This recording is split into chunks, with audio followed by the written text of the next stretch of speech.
안녕하십니까. 사이버 범죄 파헤치기 오박사입니다. 네, 이번 시간에는요, 세뇌, 보이스피싱의 세뇌의 무서움에 대해서 말씀을 좀 드리도록 하겠습니다. 저희가 근무를 하고 있는데, 다른 지역의 경찰서에서 전화가 왔습니다. 이 보이스피싱 현금 수거책을 잡았다고 했는데, 그 현금 수거책이 현금을 한 2천만 원 정도를 들고 있었어요. 그래서 피해자가, 저희가 관할하는 지역에 있다. 그래서 좀 찾아달라라고 연락이 왔습니다. 그래서 저희가 그 피해자를 찾으러 갔어요. 갔더니 자꾸 안 만나주려고 하더라고요. 피해자인데도요. 그래서 이제 억지로 집까지 찾아가서 또 문을 안 열어주는 거예요. 그래서 이제 피해자의 가족 동의로 네, 문을 저희가 열고 들어갔습니다. 근데 이제 저희가 들어가니까 그 피해자분이 계속 통화 중이시더라고요. 뭔가 느낌이 네, 피싱범들의 전화를 받고 있는 것 같았어요. 그래서 일단 전화를 끊도록 하고 나서 이제 피해자분에게 설명을 드렸습니다. 그 보이스피싱 수거책을 잡았고 돈을 찾았다. 그래서 이제 돈을 돌려드리려고 한다. 그런데 놀랍게도요. 절대 본인은 돈을 준 적이 없다라고 말씀을 하시는 거예요. 분명히 우리가 봤을 때는 피해자가 맞거든요. 근데 본인은 돈을 준 적이 없다라고 계속 우기시더라고요. 그래서 결국에 설득을 해가지고 그분이 인정을 하셨습니다. 본인이 이제 돈을 주셨다. 자, 그리고 그분을 저희가 이제 지구대로 모시고 왔어요.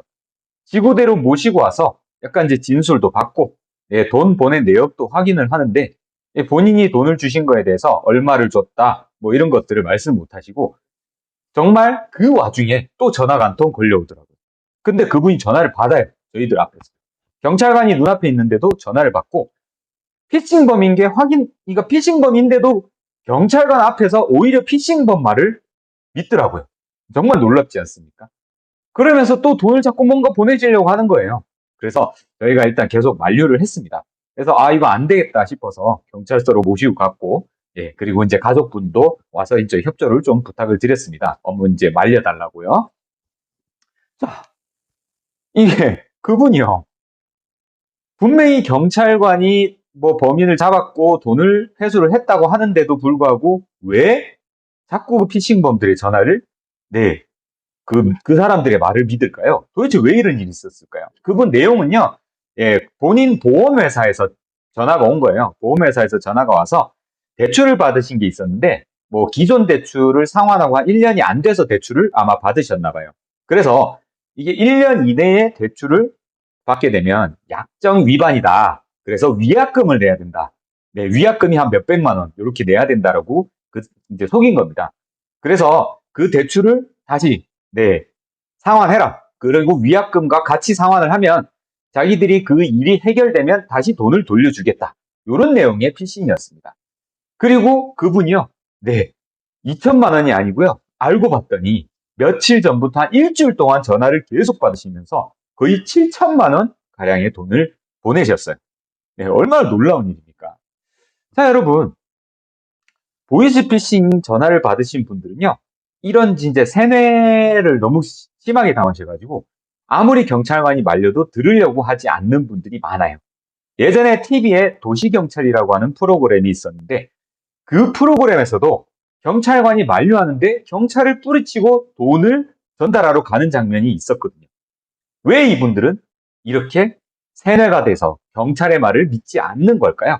그리고 왜 이분들은 이렇게 세뇌가 잘 되는 걸까요? 네. 그 이유는요, 우선 몇 가지 이제 심리적인 이유가 있습니다. 권위에 대한 복종 심리요. 네. 검찰청, 경찰청을 사칭하는 공포심을 유발을 해가지고 그 권위에 복종하게 만듭니다. 그리고요, 이 사람들이 생각을 할 수 없도록 수사 중이다. 또는 즉시 조치하지 않으면 처벌한다. 구속될 수 있다. 이렇게 공포심을 유발해요. 그리고 그 다음에 개인정보를 막 불러주거든요. 그리고 나서 내 개인정보를 알고 있으니까 당연히 신뢰감이 생기겠죠. 그래서 개인정보로 신뢰감을 유도합니다.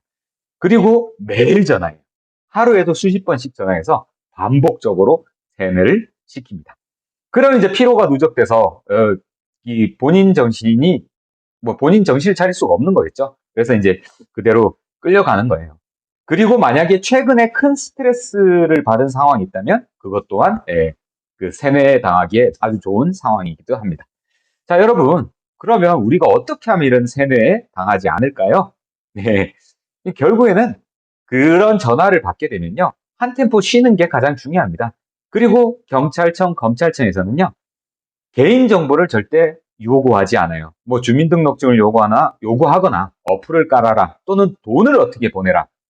이거 하나만 알고 계신다면 네, 그 세뇌에서 좀 벗어날 수 있지 않을까. 만약에 겁이 난다 그러면요, 일단 끊으시는 게 좋습니다. 그리고 신뢰할 수 있는 사람을 찾아서 또는 경찰, 검찰에게 네, 전화를 하시는 게 좋아요.